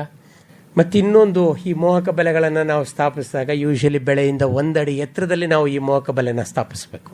ಅದ್ರ ಜೊತೆಗೆ ಗಾಳಿಯ ದಿಕ್ಕು, ಗಾಳಿಯ ವೇಗ, ವಾತಾವರಣದ ಉಷ್ಣತೆ, ಬಿಸಿಲು, ಇವೆಲ್ಲವೂ ಕೂಡ ಇದ್ರ ಮೇಲೆ. ಬಿಸಿಲು ಜಾಸ್ತಿ ಆದರೆ ಅದು ಬೇಗ ಖರ್ಚಾಗಿ ಹೋಗ್ತದೆ. ನಾವು ಸಾಧಾರಣವಾಗಿ 30ರಿಂದ 60 ದಿನ ಅಂತ ಹೇಳ್ತೀವಿ, ಅದು ಕಂಪ್ನಿ ಮೇಲೆ ಆಧರಿಸಿ. ಬಿಸಿಲು ತುಂಬ ಇತ್ತು, ಗಾಳಿ ಭಾಳ ವೇಗವಾಗಿತ್ತು ಅಂತಂದರೆ 10 ದಿನವೂ ಬರುವುದಿಲ್ಲ, ಖರ್ಚಾಗಿ ಹೋಗ್ತದೆ. ಆ ಗಾಳಿಯ ವೇಗಕ್ಕೆ ಎಲ್ಲ ಹೊಳಗಿರೋದೆಲ್ಲ ಕರಗಿ ಎವಾಪ್ರೇಟ್ ಆಗಿ ಹೋಗ್ತದೆ, ಪರಿಣಾಮ ಕಡಿಮೆ ಆಗಿ ಹೋಗ್ತದೆ. ಇನ್ನು ಪರತಂತ್ರ ಜೀವಿಗಳು ಹೇಳಿದೆ, ಇವು ಜೀವ ಇರುವಂಥವು. ಫ್ಯಾಕ್ಟ್ರಿನಲ್ಲಿ ಇವೆಲ್ಲವನ್ನೂ ಕೂಡ ನೀವು ಮ್ಯಾನುಫ್ಯಾಕ್ಚರ್ ಮಾಡಿ ತಗೊಂಬರ್ಬೋದು, ಆದರೆ ಇವನ್ ಮಾಡಬೇಕು ಅಂದರೆ ಭಾಳ ದೊಡ್ಡದಾಗಿ ಯೋಜನೆ ಪ್ಲ್ಯಾನ್ ಮಾಡ್ಕೋಬೇಕು. ಎಷ್ಟು ಜನ ನೀವು ಬೇಡಿಕೆ ಕೊಡ್ತೀರಿ ಅನ್ನೋ ಭರವಸೆ ಮೇಲೆ ಅವರು ಹಾಕಬೇಕು. ಅದಕ್ಕೆ ಬೇಕಾದಂಥ ಇಷ್ಟು ದೊಡ್ಡ ಹಾಲ್ನಲ್ಲಿ ಮ್ಯಾಕ್ಸಿಮಮ್ ಒಂದು ದಿನಕ್ಕೆ ನಾನು ಒಂದು 10,000 ಮೊಟ್ಟೆಗಳನ್ನಷ್ಟೇ ಕೊಡಬಲ್ಲೆ, ಅದಕ್ಕಿಂತ ಜಾಸ್ತಿ ಕೊಡೋದಕ್ಕೆ ಆಗೋದಿಲ್ಲ. ಅಥವಾ ಮ್ಯಾಕ್ಸಿಮಮ್ 4 ಲಕ್ಷ ಮೊಟ್ಟೆಗಳನ್ನು ಕೊಡಬಲ್ಲೆ, ಅದಕ್ಕಿಂತ ಜಾಸ್ತಿ ಕೊಡೋದಕ್ಕೆ ಆಗೋದಿಲ್ಲ. ಆ ರೀತಿಯಾದಂಥ ಲಿಮಿಟ್ಗಳಿರ್ತವೆ. ಇನ್ನು ರಾಸಾಯನಿಕಗಳು, ಇದು ಭಾಳ ತೊಂದರೆ ಆಗ್ತಾ ಇರುವಂಥದ್ದು. ಭಾಳಷ್ಟು ಸಲ ಮಾರುಕಟ್ಟೆನಲ್ಲಿ ಸಿಗ್ತಾ ಇರುವಂಥ ಹಲವಾರು ಮಾರುಕಟ್ಟೆಗಳಲ್ಲಿ ಗುಣಮಟ್ಟ ಇಲ್ಲದೆ ಇರೋದು, ನಾವು ಸಿಂಪರಣೆ ಮಾಡೋದು ಕೂಡ ಅಷ್ಟು ಪರಿಣಾಮಕಾರಿಯಾಗಿರೋದಿಲ್ಲ. ಅದೆಲ್ಲದಕ್ಕಿಂತ ಮೆಚ್ಚಾಗಿ ನಾವು ಹಿಂದೆ ಬಳಸ್ತಾ ಇದ್ದದ್ದು ಆದಷ್ಟು ಸರ್ಫೇಸ್ ವಾಟ್ರು, ನೀರೇ ಆಗಿರ್ತಿತ್ತದು. ಆದರೆ ಇವತ್ತು ಹೆಚ್ಚಿನ ಮಟ್ಟದಲ್ಲಿ ಅದು ಇಲ್ಲ ಹುಳಿ ನೀರಾಗಿರುತ್ತೆ, ಇಲ್ಲ ಸವಳು ನೀರಾಗಿರುತ್ತೆ, ಅಥವಾ ಜವಳು ನೀರಾಗಿರುತ್ತೆ. ಈ ಜವಳು ನೀರು ಅಥವಾ ಸವಳು ನೀರು ಇತ್ತು ಅಂದರೆ ನಮ್ಮ ಕೀಟನಾಶಕಗಳಾಗಲಿ ರಾಸಾಯನಿಕಗಳು ಯಾವೂ ಕೂಡ ನಿರ್ದಿಷ್ಟ ಪರಿಣಾಮ ಕೊಡೋದಿಲ್ಲ. ಇದ್ರ ಬಗ್ಗೆ ನಮಗಿನ್ನೂ ನಮ್ಮ ಭಾಳಷ್ಟು ಸಲ ವಿಸ್ತರಣಾ ತಜ್ಞರಿಗೇ ಮಾಹಿತಿ ಇನ್ನೂ ಕೊರತೆ ಇದೆ ಸರ್. ಈ ವಿಷಯದಲ್ಲಿ ನಾವು ವಿಶೇಷವಾಗಿ ಗಮನ ವಹಿಸಬೇಕು. ಇನ್ನು ಸಿಂಪರಣೆ ಮಾಡೋನು ಕೂಡ ಸಾಮರ್ಥ್ಯ, ಅವನ ಆರೋಗ್ಯ, ಅವನ ಉತ್ಸಾಹ, ಇವು ಕೂಡ ಮ್ಯಾಟ್ರ್ ಆಗ್ತದೆ. ಕೆಲವು ಸಲ ನಿಮ್ಮನ್ನು ಖುಷಿಪಡಿಸೋದಕ್ಕೋಸ್ಕರ ಅವನು ಹಿಂಗೆಲ್ಲ ಸ್ಪ್ರೇ ಮಾಡ್ಕೊಂಬರ್ತಾನೆ, ಆ್ಯಕ್ಚುಲಿ ಅವನ ಎಲೆಗಳ ಮೇಲೆ ಸಿಂಪರಣೆ ಮಾಡೋದಿಲ್ಲ. ಹಾಗಾಗಿ ನಿಜವಾದ ರೈತನಾದವನು ಅದನ್ನು ವಿಶೇಷವಾಗಿ ಮಾಡ್ತಾನೆ, ಕಾರ್ಮಿಕನಾದವನು ಸ್ವಲ್ಪ ತೊಂದರೆ ಕೊಡ್ತಾನೆ. ಇದಂತೂ ನಮಗೆ ಗೊತ್ತಿರೋದು. ಇದು ನಮ್ಮ ತಾಂತ್ರಿಕ ವರದಿ ಮೊದಲಿಂದನೂ ಬರ್ತಾ ಇರುವಂಥದ್ದು. ಇದು ಕಳೆದ ಒಂದು 4-5 ತಿಂಗಳಿಂದಷ್ಟೇ ಇದು ನಮ್ಮ ಸಾಂಪ್ರದಾಯಿಕ. ಈ ವರದಿಯನ್ನು ನಮ್ಮ ಆಕಾಶವಾಣಿ ಮತ್ತು ದೂರದರ್ಶನ ನಿಮಗೆ ನೀಡ್ತಾ ಇದ್ದಾವೆ. ಇದಕ್ಕೆ ನಮ್ಮ ತಂತ್ರಜ್ಞಾನ ಸರ್ಕಾರದ ಸಪೋರ್ಟು ಭಾಳಷ್ಟು ಇದು ಮಾಡಿದೆ. ಅದ್ರ ಜೊತೆಗೆ ಗೂಗಲ್ ಅವರು ಇದನ್ನು ಭಾಳಷ್ಟು ಸಾಹೇಬ್ರು ಹೇಳ್ತಾ ಇದ್ರು, ಈ ಡಾಟಾಗಳನ್ನೆಲ್ಲ ಅನಲೈಸ್ ಮಾಡಿ ಆರ್ಟಿಫಿಷಿಯಲ್ ಇಂಟೆಲಿಜೆನ್ಸ್ ಇಲ್ಲಿ ನಮಗೆ ಭಾಳಷ್ಟು ಕೆಲಸ ಮಾಡ್ತಾ ಇದೆ. ಇನ್ನು ಈ ವಾಟ್ಸಪ್ ಭಾಳಷ್ಟು ಜನ ಇದಕ್ಕೆಲ್ಲ ಪ್ರಚಲಿತರು. ನಾನು ಕಳೆದ ಒಂದು 10-12 ವರ್ಷಗಳಿಂದ ಭಾಳ ಆ್ಯಕ್ಟಿವ್ ಆಗಿ ಇದರಲ್ಲಿ ಕೆಲಸ ಮಾಡ್ತಾ ಇದ್ದೀನಿ. ಇಲ್ಲಿ ಕೃತಕ ಇಲ್ಲ, ನೈಸರ್ಗಿಕವಾಗಿ ನಾನು ಒಬ್ಬ ತಜ್ಞ, ಅವರು ಒಬ್ಬ ರೈತರು, ಅವರು ಏನು ಅವ್ರ ಬೆಳೆ ಪರಿಸ್ಥಿತಿ ಇದೆಯೋ ಅದನ್ನು ನನಗೆ ವಿವರಿಸಿದ್ದಾರೆ. ಏನಿರ್ಬೋದು, ಏನು ಮಾಡ್ಬೋದು ಅನ್ನೋದನ್ನು ನಾನು ಅವ್ರಿಗೆ ವಿವರಿಸಿದ್ದೀನಿ. ಇದು ಒಂದು ನಾವು ಮನುಷ್ಯರು ಇತ್ಕೊಂಡು ಮಾಡುವಂಥದ್ದು. ಇದಕ್ಕೆ ಬಂದಿರುವಂಥ ಆಲ್ಟರ್ನೇಟಿವ್, ನಾವಿಬ್ಬರು ಇಲ್ಲಿ ನಾವು ಕೆಲಸಗಳಲ್ಲಿ ಬ್ಯುಸಿ ಇದ್ದೀನಿ. ಫಾರ್ ಎಕ್ಸಾಂಪಲ್ಲು ನಾನಿಲ್ಲಿ ಇದು ಮಾಡ್ತಾ ಇರ್ಬೇಕಾದ್ರೆ ನನ್ನ ಕಂಪ್ಯೂಟ್ರಿಗೆ ಇಂಟರ್ನೆಟ್ ಕನೆಕ್ಟ್ ಮಾಡ್ತಾ ಇದೆ. ನಾನು ನಿಮ್ಮ ಜೊತೆ ಮಾತಾಡ್ತಾ ಇರೋದ್ರಿಂದ ಮೊಬೈಲ್ ನೋಡೋದಿಲ್ಲ, ಅವನು ಅರ್ಜೆಂಟ್ ಇರುತ್ತೆ, ಇನ್ಫಾರ್ಮೇಷನ್ ಬೇಕು. ಅಲ್ಲಿ ಅಂಗಡಿ ಮುಂದೆ ನಿಂತಿರ್ತಾನೆ, ನಾನು ಯಾವ್ದು ತಗೊಳ್ಳಿ ಅಂತ ಯೋಚನೆ ಮಾಡ್ತಾ ಇರ್ತಾನೆ ಅವನು. ನಾನು ಹೇಳಲಿಲ್ಲ ಅಂದರೆ ಅವನಿಗೆ ಸಂಕಟ ಆಗುತ್ತೆ. ನೆಕ್ಸ್ಟ್ ಬಸ್ ಇರುತ್ತೆ ಅವನಿಗೆ, ಇಲ್ಲ ಅಂದರೆ ಮಧ್ಯಾಹ್ನದ ಮೇಲೆ ಅವನು ಕರೆಂಟ್ ಆನ್ ಮಾಡೋದಿರುತ್ತೆ, ಬೋರ್ವೆಲ್ ಆನ್ ಮಾಡಿರುತ್ತೆ. ಈ ಸಮಯವನ್ನು ನೀಗಿಸೋದಕ್ಕೋಸ್ಕರ ನಮಗೆ ಈ ಕೃತಕ ಬುದ್ಧಿಮತ್ತೆ ಬೇಕು. ಇಂಥದ್ದನ್ನೆಲ್ಲ ಮಾಡೋದಕ್ಕೆ ನಮ್ಮಲ್ಲಿ ಈಗ ತಂತ್ರಜ್ಞಾನ ತಯಾರಾಗ್ತಾ ಇದೆ. ಹಾಗಾಗಲೇ ಭಾಳಷ್ಟು ಸಾಹೇಬರು ಹೇಳಿದ್ದಾರೆ, ಪ್ಲಾಂಟಿಕ್ಸ್ ಅನ್ನುವಂಥದ್ದು ಪರ್ಟಿಕ್ಯುಲರ್ ಆಗಿ ಕೀಟ, ರೋಗ ಮತ್ತು ಈ ಪೋಷಕಾಂಶಗಳ ಕೊರತೆ ಏನಿದೆ ಅನ್ನೋದನ್ನು ಚಿತ್ರ ನೋಡಿ ವಿವರಿಸುವಂಥದ್ದು. ಇದು ನಮ್ಮಲ್ಲೂ ಕೂಡ ನಾವು ಈ ಸ್ಯಾಪ್ ಅಂತೇಳಿ ಒಂದು ತಂತ್ರಜ್ಞಾನವನ್ನು ತಂದ್ವಿ. ಅದಿನ್ನೂ ಬಳಕೆಗೆ ಬರೋದಕ್ಕೆ ಇನ್ನೂ ಸಮಯ ತಗೋತಾ ಇದೆ. ಅದನ್ನು ಭಾಳಷ್ಟು ಇದು ಮಾಡಿದ್ವಿ. ಸುಮಾರು 2007-8ರಲ್ಲಿ ನಾನು ಹೈದರಾಬಾದ್ನಲ್ಲಿ ಇದ್ದಾಗ ಶುರು ಮಾಡಿದಂಥ ಒಂದು ಕಾರ್ಯಕ್ರಮ ಅದು. ನಮ್ಮ ಕರ್ನಾಟಕದವರು ಅದನ್ನು ಮುಂಚೂಣಿಗೆ ತಂದು ಒಂದು ದಡ ಮುಟ್ಟಿಸಿದ್ರು ಅನ್ನೋದಕ್ಕೆ ನಾನು ಭಾಳ ಖುಷಿ ಪಡ್ತೀನಿ.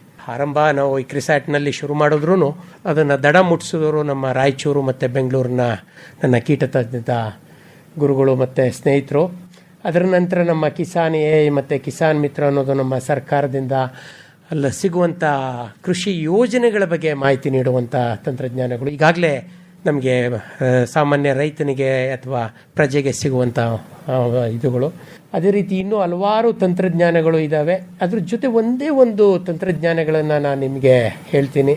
ಇದು ಸುಮಾರು 2023ರಲ್ಲಿ BBC-ನಲ್ಲಿ ಬಂದಂಥ ಒಂದು ನ್ಯೂಸ್. ಇದು ನಮ್ಮ ಕರ್ನಾಟಕದಲ್ಲಿ, ಅದರಲ್ಲೂ ಚಿಕ್ಕಬಳ್ಳಾಪುರದಲ್ಲಿ ದ್ರಾಕ್ಷಿ ಬೆಳೆಗಾರರು ಮತ್ತು ದಾಳಿಂಬೆ ಬೆಳೆಗಾರರು ಭಾಳ ಕೀಟ ಮತ್ತು ರೋಗ ನಿರ್ವಹಣೆಯನ್ನು ಭಾಳ ಪರಿಣಾಮಕಾರಿಯಾಗಿ ಮಾಡಿದ್ರು. ಮತ್ತು ಅವರ ಬೆಳೆ ಕೂಡ ಭಾಳ ಪರಿಣಾಮಕಾರಿಯಾಗಿ ಚೆನ್ನಾಗಿ ಬಂತು. ಬೇರೆ ರೈತರಿಗೆ ಕಂಪೇರ್ ಮಾಡಿದ್ರೆ ಹೇಗೆ ಸಾಧ್ಯ ಅಂದರೆ ಅವರು ಒಂದು ಅದಕ್ಕೆ ಆ್ಯಪನ್ನು ಬಳಸ್ಕೊಂಡಿದ್ರು. ಆ ಆ್ಯಪ್ ಯಾವುದಪ್ಪ ಅಂದರೆ ಆ ಸಂದರ್ಭದಲ್ಲೇ ನಮ್ಮ ಮೀಡಿಯಾದಲ್ಲೂ ಕೂಡ ಇದ್ರ ಬಗ್ಗೆ ಭಾಳಷ್ಟು ಇದು ಬಂತು. ಸರ್ಕಾರದ ಗಮನ ಕೂಡ ಇದ್ರ ಬಗ್ಗೆ ವಿಶೇಷ ಒತ್ತು ಸಹ ಸಿಕ್ತು. ಅದರ ಹಿನ್ನೆಲೆಯಲ್ಲಿ ಈ ವರ್ಷದ ಬಜೆಟ್ನಲ್ಲಿ ಈ ಆರ್ಟಿಫಿಷಿಯಲ್ ಇಂಟೆಲಿಜೆನ್ಸ್ಗೆ ವಿಶೇಷ ಅನುದಾನವನ್ನು ಕ್ರಿಯಾ ಯೋಜನೆಯನ್ನು ನಮ್ಮ ಸರ್ಕಾರ ಮಂಡಿಸಿದೆ ಅನ್ನೋದನ್ನು ನಾನು ನಿಮ್ಮ ಮುಂದೆ ಹೇಳೋದಕ್ಕೆ ಇಷ್ಟಪಡ್ತೀನಿ.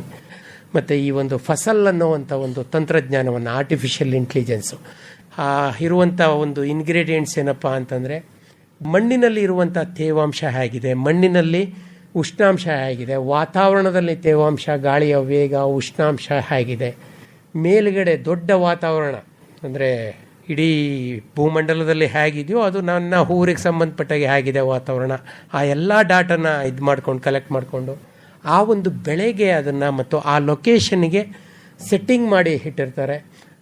ಈ ಥರ ಇಷ್ಟು ಮಾಯಿಶ್ಚರ್ ಇದ್ದಾಗ ನೀನು ಆಟೋಮೆಟಿಕ್ಕಾಗಿ ನಿಮಗೆ ಇರಿಗೇಷನ್ ಶುರುವಾಗುತ್ತೆ. ಪೋಷಕಾಂಶಗಳ ಕೊರತೆ ಇತ್ತು ಅಂತಂದರೆ ಫರ್ಟಿಗೇಷನ್ ಶುರುವಾಗುತ್ತೆ. ನೀವು ಹೋಗಲೇಬೇಕಾಗಿಲ್ಲ ಅಲ್ಲಿಗೆ, ತನ್ನಿಂತಾನೇ ಅದಕ್ಕೆ ಬೇಕಾದಂಥ ಎಲ್ಲ ಪ್ರೋಗ್ರಾಮ್ಗಳನ್ನು ಅವ್ರು ಮಾಡಿದ್ದಾರೆ. ಸದ್ಯಕ್ಕೆ ನಮ್ಮ ರಾಜ್ಯದಲ್ಲಿ ಅಥವಾ ಇಡೀ ದೇಶಕ್ಕೆ ಅವ್ರು ಕೊಡೋಕೆ ರೆಡಿ ಇದ್ದಾರೆ. ದಾಳಿಂಬೆ ಮತ್ತು ದ್ರಾಕ್ಷಿ ಭಾಳ ಪರಿಣಾಮಕಾರಿಯಾಗಿ ರೈತರು ಬಳಸ್ತಾ ಇದ್ದಾರೆ. ಉತ್ತರ ಕರ್ನಾಟಕದಲ್ಲಿ ನಮ್ಮ ಬಿಜಾಪುರ, ಬಾಗಲಕೋಟೆಯ ರೈತರು ದ್ರಾಕ್ಷಿನಲ್ಲಿ ಬಳಸ್ತಾ ಇದ್ದಾರೆ ಅಥವಾ ದಾಳಿಂಬೆನಲ್ಲಿ ಬಳಸ್ತಾ ಇದ್ದಾರೆ. ನಮ್ಮ ಕೋಲಾರದ ರೈತರು ಭಾಳ ವಿಶೇಷವಾಗಿ ದಾಳಿಂಬೆ ಮತ್ತು ದ್ರಾಕ್ಷಿನಲ್ಲಿ ಕೋಲಾರ, ಚಿಕ್ಕಬಳ್ಳಾಪುರದ ರೈತರು ಇದನ್ನು ಬಳಸ್ತಾ ಇದ್ದಾರೆ. ಇನ್ನೂ ಹಲವಾರು ನವೋದ್ಯಮಗಳು ಒಂದೊಂದೇ ಬೆಳೆಗಳನ್ನು ಹಿಡ್ಕೊಂಡು ಶುರು ಮಾಡ್ತಾ ಇದ್ದಾರೆ. ನಮ್ಮ ಕಬ್ಬು, ಭತ್ತಕ್ಕೂ ಇದನ್ನು ಅಳವಡಿಸ್ಕೊಳ್ಳೋದು ಹೇಗೆ ಅಂತೇಳಿ ಪ್ರಯತ್ನ ಮಾಡ್ತಾ ಇದ್ದಾರೆ. ಇದರಲ್ಲಿರುವಂಥ ಒಂದೇ ಒಂದು ವೆಚ್ಚ ಸಣ್ಣ ರೈತರು ಮತ್ತು ಈವನ್ ಮಧ್ಯಮ ರೈತರಿಗೂ ಕೂಡ ಇವತ್ತು ಇದು ಇನ್ನೂ ನಿಲುಕಲಾರದ ಹಂತದಲ್ಲಿದೆ. ಮುಂದೆ ಇದರ ಬಳಕೆದಾರರು ಹೆಚ್ಚಾದರೆ ಅದರ ವೆಚ್ಚ ಕಡಿಮೆ ಆಗುತ್ತೆ, ಎಲ್ರಿಗೂ ನಿಲುಕುತ್ತೆ ಅಂತೇಳಿ ಹೇಳ್ಕೊಂಡು ನನಗೆ ಈ ಒಂದು ಅವಕಾಶ ಕೊಟ್ಟಿದ್ದಕ್ಕೆ ಆಕಾಶವಾಣಿ ಮೈಸೂರಿಗೆ ಧನ್ಯವಾದಗಳನ್ನು ಅರ್ಪಿಸ್ತೇನೆ. Doctor GK. ರಾಮೇಗೌಡ ಅವರ ಸಂಪರ್ಕ ಸಂಖ್ಯೆ 9483532730 9483532730. ಸಂಪರ್ಕ ಸಂಖ್ಯೆ ಮತ್ತೊಮ್ಮೆ 9483532730. ವಿಷಯ ಮಂಡನೆಯ ನಂತರ ರೈತರೊಂದಿಗಿನ ಸಂವಾದ ಕಾರ್ಯಕ್ರಮವನ್ನು ಏರ್ಪಡಿಸಲಾಗಿತ್ತು. ಸಂವಾದದ ಕೆಲವು ತುಣುಕುಗಳನ್ನು ಈಗ ಆಲಿಸೋಣ. ಎಲ್ಲರಿಗೂ ನಮಸ್ಕಾರ. ನಾವು ವಿ ಸಿ ಫಾರಂ ಚೆನ್ಗಾಲಿಂದ ಬಂದಿರೋದು. ಇಲ್ಲಿ ನಮ್ಮಲ್ಲಿ ತೆಂಗಿನ ಸಸಿ ತಳ್ಳ ಹಾಕೋದ್ರ ವಿತ್ತವಿಂದ ಒಟ್ಟು ನೆಡುತ್ತಕ್ಕಂಥ ಎಷ್ಟು ತಿಂಗಳು ಎಷ್ಟು ವರ್ಷ ಆಗಿರಬೇಕು ಗಿಡ ನೆಡೋಕ್ಕೆ. ಇಲ್ಲಿ ನಮ್ಮಲ್ಲಿ ಮಲಯಂಕಿನ ಕಟ್ಟೆ ಪಕ್ಕದಲ್ಲಿ ದೊಡ್ಡ ಗಿಡ ತಂದು ಮಾರ್ತಾಯಿದ್ದಾರೆ. 200-300 ರೂಪಾಯಿಗೆ ತಗೊಂಡೋಗಿ 2 ವರ್ಷಕ್ಕೆ ಫಲ ಬಿಡ್ತದೆ ಅಂದ್ಬಿಟ್ಟು. ಅದು ಸೂಕ್ತನ ಅನಾಸೂಕ್ತನ ಸ್ವಲ್ಪ ತಿಳಿಸ್ಬೇಕು ಸರ್. ನಿಮ್ಮ ಪ್ರಶ್ನೆ, ಯಾವುದೇ ಒಂದು ಗಿಡ ಹುಟ್ಟಿದ 6ರಿಂದ 18 ತಿಂಗಳ ಒಳಗೆ ನೀವು ನಾಟಿ ಮಾಡಬೇಕು. ಗಿಡದ ಮೇಲೆ, ಬುಡದ ಮೇಲೆ, ತಲೆ ಮೇಲೆ, ಬುಂಡೆ ಮೇಲೆ ಕೈ ಇಟ್ಟರೆ ನಿಮ್ಮ ಕೈ ಕೂತ್ಕೋಬೇಕು, ಅಂಥ ಸಸಿ ಇರಬೇಕು. 6ಕ್ಕಿಂತ ಜಾಸ್ತಿ ಗರಿ ಇದ್ದರೆ ಅದನ್ನು ತೊಗೋಬೇಡಿ. ನಿಮ್ಮ ಎತ್ತರಕ್ಕಿದ್ದ ಗರಿ ಇದ್ದರೆ ಅದನ್ನು ನಿಲ್ಲಿಸ್ಕೊಳ್ಳೋದಕ್ಕೆ ನಿಮ್ಮ ಹತ್ರ ದಡಿ ಇರಬೇಕು, ಇಲ್ಲ ಅಂದರೆ ಗಾಳಿಗೆ ಬಿದ್ದೋಯ್ತದೆ. ಯೋಚನೆ ಮಾಡಬೇಕು. ನಿಮ್ಮ ಪಕ್ಕದಲ್ಲೇ ವಿ ಸಿ ಫಾರ್ಮ್ ಇದೆ, ಅಲ್ಲಿ ಹೆಚ್ಚು ಕಮ್ಮಿ ನನ್ನ ವಯಸ್ಸಿಗಿಂತ ಜಾಸ್ತಿ ವಯಸ್ಸಿನ ತೆಂಗಿನ ಸಸಿ ಮಾರ್ತಾ ಇದ್ದಾರೆ. ಗಿರೀಶ್ ಅಂತ ಮೈಸೂರಿಂದ. ಸ್ಟೇಜ್ ಮೇಲೆ ಎಲ್ಲರೂ ಅರ್ಥ ಮಾಡ್ಕೊಳ್ಳಿ, ಕೇಳ್ತಾ ಇದ್ದೀನಿ. ಈ ಕ್ವಶನ್ ಇದೆ, ರೈತಂಗೆ ಅನುಕೂಲ ಆಗ್ತಾ ಇದೆಯೋ ರೈತ ಉದ್ಯಮಿಗೆ ಅನುಕೂಲ ಆಗ್ತಾ ಇದೆಯೋ? ಮೊದಲನೇ ಕ್ವಶನ್ನು. ಯಾಕೆ ಅಂತ ಕೇಳಿದ್ರೆ, 5 ಲೀಟ್ರ್ ಹಾಲು ಮಾಡೋರು 150 ಲೀಟ್ರ್ ಹಾಲು ಬೆಳೆದ್ಬಿಟ್ರೆ ನಾಳೆ ನಮ್ಮಲ್ಲಿ 500 ಪಟ್ಟು ಜಾಸ್ತಿ ಆದಂಗೆ ಆಗುತ್ತೆ. ಯಾಕೆಂದರೆ ನಮ್ಮಲ್ಲಿ ಆಶೆಯಲ್ಲಿ ಥರ ಬರೀ 1 ಕೋಟಿ 2 ಕೋಟಿ ಜನ ಇಲ್ಲ, 140 ಕೋಟಿ ಇರೋದು. 50 ಕೋಟಿ ಜನ ಬೆಳೆದ್ಬಿಟ್ರೆ 150 ಲೀಟ್ರ್ ಒಬ್ಬನಂಗೆ ಹಂಗೆ ಬೆಳೆದ್ಬಿಟ್ರೆ ಎಲ್ಲೋಯ್ತು? ಅವ್ರು ಕೊಟ್ಟಂಗೆ ಬೀಜ ಎಲ್ಲ ಉಟ್ಬಿಟ್ಟು ಬಳಸ್ಬಿಟ್ಟು ಎಲ್ಲ ತುಂಬ ಚೆನ್ನಾಗಿ ಬೆಳೆದ್ಬಿಟ್ರೆ ಯಾವ ಗಿಡವೂ ವೇಸ್ಟ್ ಆಗಿದೆ. ಎಲ್ಲಿ ಎಸಿದು ಈಗಲೇ ಟೊಮೊಟೊ 10 ರೂಪಾಯಿಗೆ ಬಂದುಬಿಟ್ಟಿದೆ, ಮೆಣಸಿನ್ಕಾಯಿ 30 ರೂಪಾಯಿಗೆ ಬಂದಿದೆ, ಕೂಲಿ ಆಗ್ತಾ ಇದೆ. ಎಲ್ಲೂ ಹೋಗುತ್ತೆ? ರಾಮೇಗೌಡ ಸರ್ ಹೇಳ್ದಂಗೆ ಬಳಸ್ಬಿಟ್ಟು ಕೀಟಗಳನ್ನೆಲ್ಲ ಚೆನ್ನಾಗಿ ಬೆಳೆದ್ಬಿಟ್ಟು ಒಂದು ಕೀಟವೂ ಇಲ್ದೇದಂಗೆ ಆಗ್ಬಿಟ್ಟು ಇರೋ ಬೆಳೆಯೆಲ್ಲ ಬೆಳೆದ್ಬಿಟ್ರೆ ಎಲ್ಲಿ ಸೇಲ್ ಮಾಡೋದು? ಅದನ್ನು ಮಾಡೋದಕ್ಕೇ ಈಗ ಲೆಕ್ಕಾಚಾರ ಬರ್ತಾ ಇರೋದು. ಅವ್ರು ಪಾಂಡವಪುರದ ರೈತರು ಕೇಳಿದ್ರು, ನಮಗೆ ಲೆಕ್ಕಾಚಾರ ಬೇಕು ಅಂತೇಳಿ. ಅದಕ್ಕೆ ಆರಂಭ ನಿಮ್ಮಿಂದನೇ ಶುರು ಆಗಬೇಕು. ಸರಿಯಾಗಿ ಆರಂಭಕ್ಕೆ ಪ್ರಪ್ರಥಮವಾಗಿ ನಮ್ಮ ಕರ್ನಾಟಕ ಸರ್ಕಾರ ಈ ಒಂದು ಡಿಜಿಟಲ್ ಪ್ಲಾಟ್ಫಾರ್ಮ್ನಲ್ಲಿ ಮುಂಚೂಣಿನಲ್ಲಿರೋದು ಇಡೀ ರಾಷ್ಟ್ರಕ್ಕೆ. ದುರಾದೃಷ್ಟವಶಾತ್ 60% ಸರ್ವೀಸು ಯಾರೋ ನಿಮ್ಮ ವಿಲೇಜ್ ಲೋಕಲ್ ರೆಸಿಡೆಂಟ್ ಮಾಡ್ತಾ ಇರೋದು, 5% ರೈತರು ಅಷ್ಟೇ ಮಾಡ್ತಾ ಇರೋದು. ನೀವು ಇನ್ವಾಲ್ವ್ ಆಗಿ 80% ರೈತರು ನಿಮ್ಮ ಹತ್ರ ಸ್ಮಾರ್ಟ್ ಫೋನ್ಗಳಿದ್ದಾವೆ, ನಿಮ್ಮ ಹತ್ರ ಇಲ್ಲ, ನಿಮ್ಮ ಮನೆಯವ್ರ ಹತ್ರ, ನಿಮ್ಮ ಮಕ್ಳ ಹತ್ರ ಇದ್ದಾವೆ, ಬಳಸೋದಿಲ್ಲ. ಅದರಲ್ಲಿ ಕೂತ್ಕೊಂಡು ರೀಲ್ಸ್ ನೋಡ್ತೀರಿ, ರೀಲ್ಸ್ ಪೋಸ್ಟ್ ಮಾಡ್ತೀರಿ. ಈ ಇನ್ಫಾರ್ಮೇಷನ್ ನಮ್ಮ ಕೇಶವಮೂರ್ತಿ ಸಾಹೇಬರು ಕಟ್ಟಿ ಇನ್ಫಾರ್ಮೇಷನ್ ನಿಮ್ಮ ಕಡೆಯಿಂದ ಒಬ್ಬರು ಕಡೆಯಿಂದ ಫಾರ್ವರ್ಡ್ ಆಗಿಲ್ಲ. ಇದರಲ್ಲಿ ಮತ್ತೆ ಇನ್ನೊಂದು, ಇಂದ ಲಾಭ ಎಲ್ರಿಗೂ ಆಗ್ತದೆ. ಯಾರು ಎಷ್ಟು ಬಂಡವಾಳ ಹಾಕ್ತಾರೋ ಅದಕ್ಕೆ ಪ್ರಪೋರ್ಷನೇಟ್ ಆಗಿ ಶೇರ್ ಹೋಗುತ್ತೆ. ಇವ್ರಿಗಿಲ್ಲ ಅಂತಲ್ಲ, ಇದರಲ್ಲಿ ಬಂಡವಾಳ ಆಗ್ತಾ ಇರೋರ್ಗೂ ಭಾಳಷ್ಟು ಲಾಭ ಆಗ್ತದೆ, ಎಲ್ರಿಗೂ ಲಾಭ ಆಗ್ತದೆ. ಸರ್ಕಾರ ಇದನ್ನ ಲಾಭ ಇಲ್ಲದೇನೆ ಕೊಡೋದಿಲ್ಲ, ಸಾರ್ವಜನಿಕರೇ ಮೊದಲ ಆದ್ಯತೆ.